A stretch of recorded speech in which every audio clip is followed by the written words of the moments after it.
మనము ఈ petrol additive యొక్క క్యాప్ ఓపెన్ చేస్తే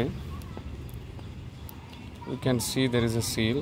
అండ్ సీల్లో మనం గమనించాల్సిన విషయం ఏంటంటే company has a quality like చూడవచ్చు మనం సీల్కి అంటే రెండు పక్కల ఒక్కొక్కసారి మనకు సిల్వర్ ఉంటుంది, ఒకవైపు సిల్వర్ అండ్ ఒకవైపు కంపెనీ లోగో ఉంటుంది. బట్ వీ హ్యాడ్ చెక్ రెండు వైపులా ఉంది.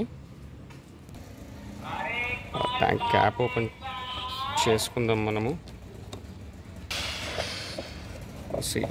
చిన్న ఎయిర్ ప్రెషర్ వచ్చినట్టు వచ్చింది. సో ఎప్పుడు రికమెండెడ్ ఏంటనంటే అబోవ్ ద గన్ లెవెల్ ఏదైతే ఉంటుందో అది ఫిల్ చేయించొద్దు అని చెప్పేసి యాజ్ ఇట్ ఈస్ నేను చెప్పినట్టు ఫ్రెండ్స్. అండ్ ఇది ఏంటనంటే మోస్ట్లీ 250 ml ఇది.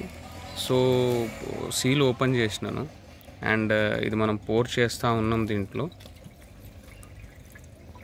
దీని ఇన్స్ట్రక్షన్ ఏందనంటే మనకు ట్యాంక్లో ఏదైతే కెపాసిటీ ఉంటుందో 30 to 40 లీటర్స్ అది ఉన్నప్పుడు అట్లీస్ట్ ఇది పోర్ చేసుకోవాలి. ఎందుకంటే ఎంటీ ఫ్యూల్తో ఇచ్చేయొద్దు దీన్ని. It had some rules and regulation. And దీని మేజర్ రూల్ ఏంటంటే ఫ్రెండ్స్, దీని మేజర్ రూల్స్ ఏంటంటే ఈ ఫ్యూల్ అడిటివ్ యాడ్ చేయడం వల్ల, ఈ ఫ్యూల్ అడిటివ్ ఏదైతే పెట్రోల్ అడిటివ్ ఉందో ఇది యాడ్ చేయడం వల్ల ఇంజన్ మీకు ఫ్యూల్ వెళ్ళే ఏవైతే నాజిల్స్ ఉంటాయో లేకపోతే ఆ పైప్ లైన్ ఏదైతే ఉంటుందో దాంట్లో స్పిల్స్ కానీ అలాంటివి కానీ ఏదంటే చెత్త చెదారం ఏదైతే ఉంటుందో అదంతా మేజర్గా క్లీన్ అవుతుంది. ఎందుకనంటే ఆ పార్ట్ని మనం క్లీన్ చేయలేం. When you come to engine అదంతా మనం క్లీన్ చేసుకోవచ్చు, అక్కడ ఉన్న జెట్స్ కానీ నాజల్ కానీ పిస్టన్స్ కానీ అవన్నీ.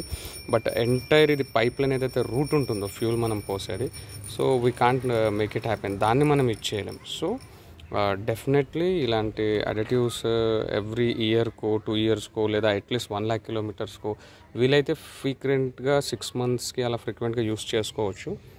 Thank you.